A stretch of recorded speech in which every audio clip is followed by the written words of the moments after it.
Let's be honest, we all reach for them. Those super convenient, really tasty packaged foods that just fill our kitchen shelves. But what's the hidden cost of all that convenience? Well, a ton of new research suggests these very foods might be waging a kind of silent war inside our bodies, and it all starts in our gut. So in this explainer, we are going to unpack the science behind this unseen threat. Here's our game plan. First up, we're going to define exactly what we're up against. What are ultra-processed foods really? Then, we'll journey inside the body to see the battle they're fighting in our gut and how that damage can spread all the way to our body and our brain. But hey, we're not going to leave you hanging there. We'll look at a fantastic blueprint for healthy eating from the World Health Organization, and we'll wrap it all up with a practical action plan you can use to reclaim your gut health. So let's just start with this question to get you thinking. When you grab that quick snack or that ready-made meal, what are you actually putting in your body? Because it's often a whole lot more than just a few calories. All right, to really get to the bottom of this, we've got to get our terms straight. You hear the word processed thrown around all the time, right? But not all processing is bad. The real issue, the real concern, lies with a very specific category, the ultra-processed. So let's crack that code. A really great way to get your head around this is the NOVA classification system. It basically breaks food down into 4 groups. So group 1, that's your super simple stuff, whole foods, right? Fruits, veggies, things like that. Group 2, those are your pantry staples for cooking, oil, sugar, salt. Group 3 are your basic processed foods, like canned beans or cheese. But it's group 4 that we really need to zoom in on. These are the industrial formulations, the soft drinks, the packaged snacks, the sugary cereals. These are the ultra-processed foods, and they are our main focus today. So what is it that makes these group 4 foods so different? Well, it's a combination of things. These things are literally engineered in a lab, often with 5, 10, 15 or more ingredients. They're designed to be loaded with sugar, unhealthy fats, and salt, while at the same time being stripped of the good stuff our gut really needs, like fiber. And this is the kicker. They have all these additives you'd never find in your kitchen at home, emulsifiers, artificial colors, all designed to make them taste amazing and last on a shelf forever. And that brings us right to the heart of the matter, the impact all this has on a hidden world deep inside of us. I want you to think of your gut like a bustling, complex city, a delicate ecosystem, and the food we eat is the single biggest thing that determines whether that city thrives or if it's thrown into total chaos. And that ecosystem? It has a name, the gut microbiome. And we're not talking about just a few little bugs here. We're talking about a thriving community of trillions of microbes that are absolutely essential for our health. They're not just digesting food, no. They're training our immune system, they're helping our metabolism, and believe it or not, they're even influencing how we think and feel. And this really shows you the 2 paths that ecosystem can take. On one side, you've got this beautiful, diverse, healthy gut, but a diet full of ultra-processed foods can lead to the situation on the other side, a state called dysbiosis. The diversity of your good bacteria just plummets. Harmful, inflammation-causing bacteria start to take over, and the gut wall itself gets compromised, leading to a condition you might have heard of called leaky gut. So how does this leaky gut thing actually happen? Well, you can think of it as a 3-step chain reaction. First, those additives in UPFs, like emulsifiers, start to damage the protective lining of your gut.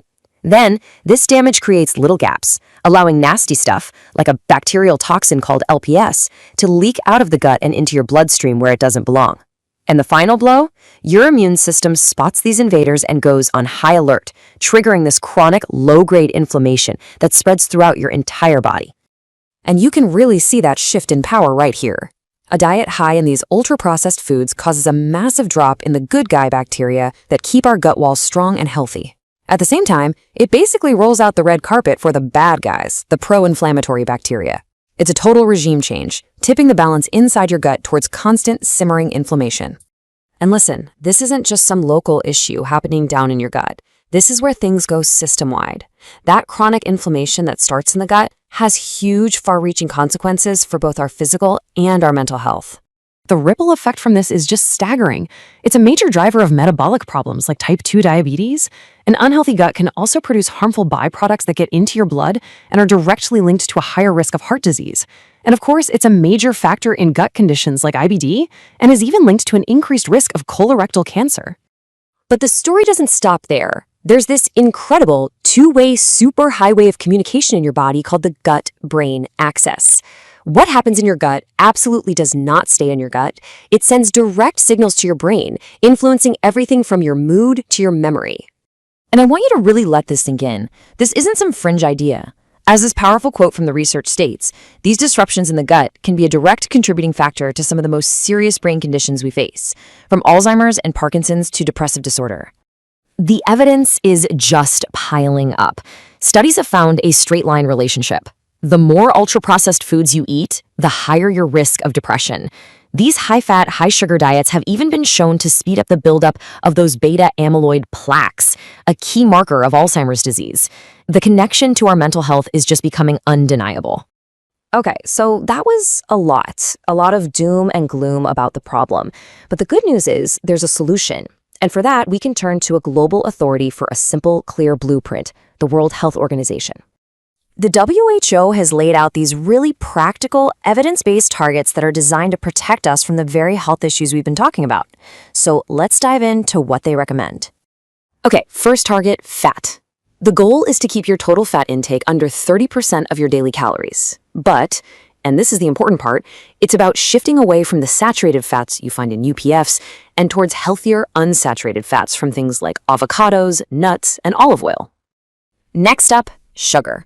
We're talking about free sugars, the ones added to all those foods and drinks.